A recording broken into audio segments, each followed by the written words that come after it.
মোৰ চেনেললৈ সকলোকে স্বাগতম জনাইছোঁ। আপোনালোক যদি মোৰ চেনেললৈ নতুনকৈ আহিছে, চেনেলটো ছাবস্ক্ৰাইব কৰিবলৈ নাপাহৰিব।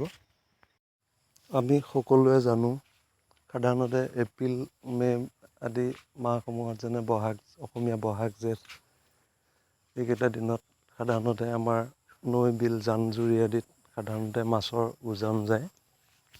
আৰু এই উজান আচলতে কিয় যায়, তাৰ বিজ্ঞানসন্মত কিছু কাৰণ আছে। আজি আমি ভিডিঅ'ত সেই বিষয়ে আলোচনা কৰিম। ভিডিঅ'টি আলোচনা কৰাৰ আগতে আপোনালোক যদি মোৰ চেনেললৈ নতুনকৈ আহিছে, চেনেলটো ছাবস্ক্ৰাইব কৰিবলৈ নাপাহৰিব।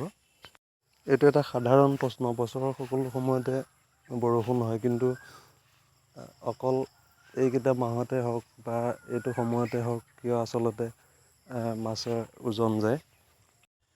আপোনালোক সকলোৱে লক্ষ্য কৰিছেনে বাৰু, এইখিনি সময়ত আচলতে বহাগ, জেঠ মাহত বা এপ্ৰিল, মে' অৰ্থাৎ জুনলৈকে মাছৰ এইখিনি সময়ৰ পেটত সাধাৰণতে কণী দেখা যায়। এইখিনি সময় হৈছে মাছৰ প্ৰাকৃতিকভাৱে পেটত কণী হোৱা সময়খিনি মাছৰ বাবে ব্ৰিডিং টাইম। এইখিনি সময়তে মাইকী মাছবিলাকৰ পেটত কণী হয়। আৰু এইখিনি সময়তে মাছৰ সাধাৰণতে প্ৰজননৰ সময় আৰম্ভ হয়।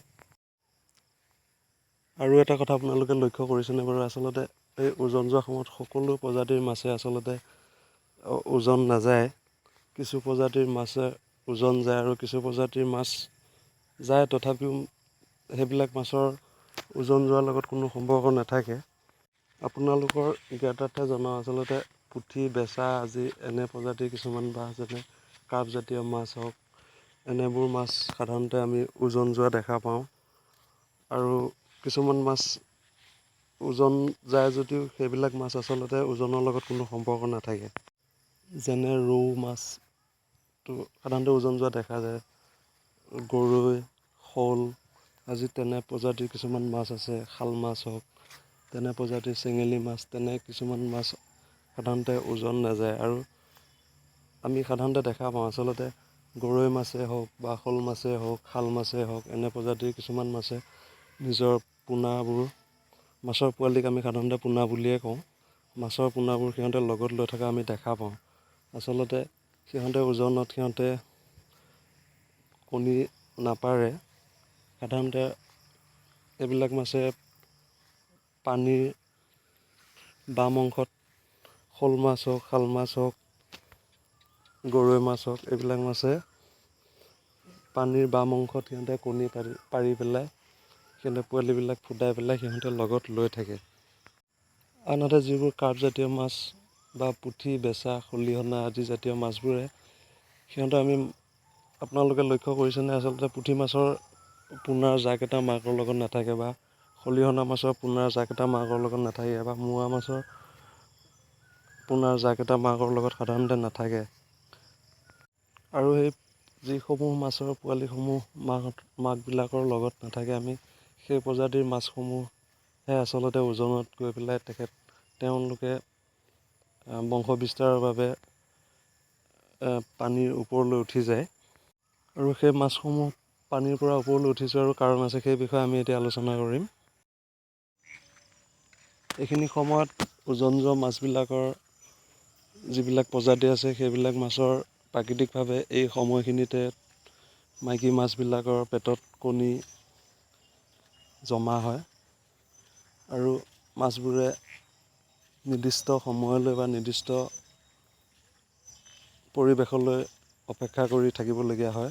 যেতিয়া আকস্মিকভাৱে এইখিনি সময়ত বৰষুণবিলাক আৰম্ভ হয়, সাধাৰণতে নদী, জান-জুৰি আদিৰ বিপৰীত দিশত অৰ্থাৎ পথাৰৰ ফালৰ পৰা হওক বা কোনো সমতল বিলৰ পৰা যেতিয়া ওপৰত থাকিব পানীৰ স্তৰটো, সেই তেনে ঠাইৰ পৰা যেতিয়া সাধাৰণতে বৰষুণ পৰি পেলাই পানীবিলাক বিলৰ ফালে বা নদীৰ ফালে আহে, তেতিয়া তাৰ বিপৰীত দিশত এই মাছবোৰে গৈ পেলাই মাছবোৰৰ কণীসমূহ পাৰে।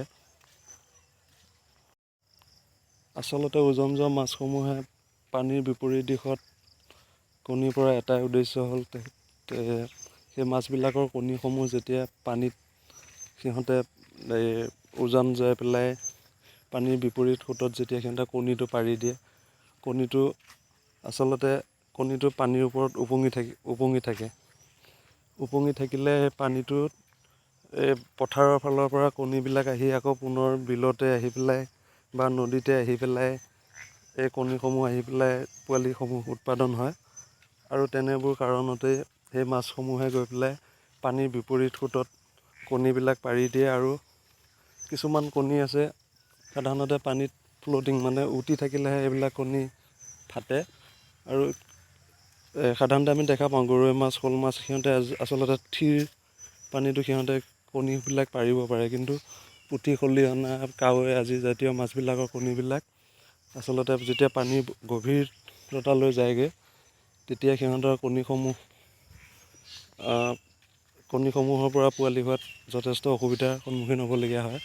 সেয়েহে সিহঁতে গৈ পেলাই যেতিয়া পথাৰৰ বিপৰীত দিশত যেতিয়া কণীসমূহ পাৰি দিব আৰু সেই পানীতে উপঙি আহি পেলাই এই কণীসমূহ আহি পেলাই বিলত বা নদীত আহি আকৌ পুনৰ কণীসমূহ ফুটি পেলাই সেই মাছবিলাকৰ বংশ বিস্তাৰ হয়।